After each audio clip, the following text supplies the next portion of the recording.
അക്രമഘട്ടത്തിൽ യഥാർത്ഥത്തിൽ ഞങ്ങളെ സഹായിക്കുന്നതിന് മുസ്ലിം സഹോദരങ്ങൾ ഉണ്ടായി എന്ന് മലയാളിയായ രാമചന്ദ്രൻ്റെ തന്നെ മകൾ കൃത്യമായിട്ട് കാര്യങ്ങൾ സത്യസന്ധമായിട്ട് പറഞ്ഞപ്പോൾ എന്തായിരുന്നു അവർക്കെതിരായിട്ടുള്ള സൈബർ ആക്രമണം എന്ന് നമ്മൾ കാണേണ്ടതാണ്. ഇത് മലയാളത്തിൽ കേരളത്തിലാണ് വരുന്നത്. എല്ലാ ഭീകരവാദികളും, അത് ന്യൂനപക്ഷ ഭീകരവാദമായാലും ഭൂരിപക്ഷ ഭീകരവാദമായാലും ദാരുണമായ അന്ത്യം കൊലപാതകം കണ്ട മകൾ ആരതി തൻ്റെ കുഞ്ഞിൻ്റെ കയ്യും പിടിച്ച് വാവിട്ട് കരഞ്ഞ് ഗത്യന്തരമില്ലാതെ കാട്ടിലേക്ക് കയറിയ സന്ദർഭത്തിൽ മുസഫർ, സമീർ എന്ന 2 ഡ്രൈവർമാരാണ്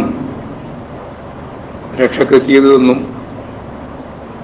അവരാണ് അച്ഛൻ്റെ ജഡം തിരിച്ചറിയാൻ രാവിലെ 3 മണിക്ക് മോർച്ചറിയിലേക്ക് കൊണ്ടുപോയതെന്നും താമസിക്കാൻ ഇടമൊരുക്കിയതെന്നും അച്ഛൻ്റെ മരണത്തിന് ശേഷം എനിക്ക് കാശ്മീരിൽ 2 സഹോദരങ്ങളെ ലഭിച്ചുവെന്നും അള്ളാഹു അവരെ രക്ഷിക്കട്ടെ എന്നും പറഞ്ഞു. ഈ പറഞ്ഞതിനെതിരായിട്ടുള്ള അതിശക്തിയായിട്ടുള്ള കടന്നാക്രമണമാണ് ന്യൂ മീഡിയയുമായി ബന്ധപ്പെട്ട് കേരളത്തിൽ ഉൾപ്പെടെ പ്രചരിപ്പിക്കുന്നത്. ഈ മതസൗഹാർദ്ദ അന്തരീക്ഷത്തെ മലീമസമാക്കാൻ ഇങ്ങനെ ഒരു നിലപാട് സ്വീകരിച്ചിട്ടുള്ള അച്ഛൻ നഷ്ടപ്പെട്ട മകളുടെ ആ വൈകാരികമായ അവസ്ഥയെ വർഗീയമായിട്ട് അപലപിക്കാൻ കേരളത്തിൽ പോലും വലിയൊരു വിഭാഗം ആളുകൾ തയ്യാറാവുന്നു എന്നത് കേരളത്തിൻ്റെ മതനിരപേക്ഷ ഉള്ളടക്കത്തിന് അപമാനകരമായ സംഭവം തന്നെയാണ്. നമുക്കറിയാം, ഇപ്പോഴും ഇവിടെ വന്നതും വരാത്തതുമായ ഒരുപാട് വാർത്തകളുണ്ട്. ഏറ്റവും അവസാനം വന്ന ഒരു വാർത്ത, ഛത്തീസ്ഗഡിലെ BJPയുടെ നേതാവ് അരവിന്ദ് അഗർവാൾ ഈ സംഘർഷത്തിന്റെ പശ്ചാത്തലത്തിൽ പോരിട്ടുപോയി.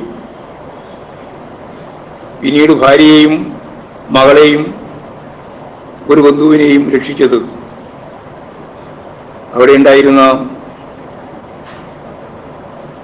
അസാഖാട്ട് അഹമ്മദ് ഷാ എന്ന 28 വയസ്സുകാരനായിരുന്നു എന്നിപ്പോൾ വാർത്ത പുറത്തു വന്നിരിക്കുകയാണ്.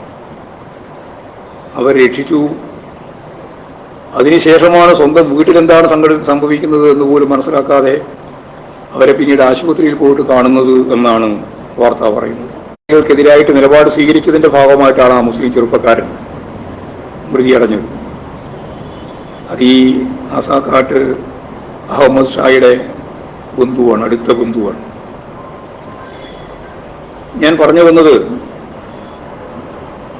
മനുഷ്യത്വപരമായ നിലപാട് ഉയർത്തിപ്പിടിച്ചുകൊണ്ടാണ് സൂഫി പാരമ്പര്യം ഉൾപ്പെടെയുള്ള ബുദ്ധിസ്റ്റ് രീതി, മതപരമായ ഉള്ളടക്കം കൈകാര്യം ചെയ്യുന്ന അവിടെയുള്ള ജനത, കാശ്മീരി ജനത ആണ് നിൽക്കുന്നത്. അവിടെ കൂട്ടായിട്ടാണ് മുസ്ലിമും ഹിന്ദുവും ക്രിസ്ത്യാനിയും മുഴുവൻ ആളുകളും ചേർന്നുകൊണ്ടാണ് പ്രതിഷേധ പ്രകടനം നടത്തിയത്.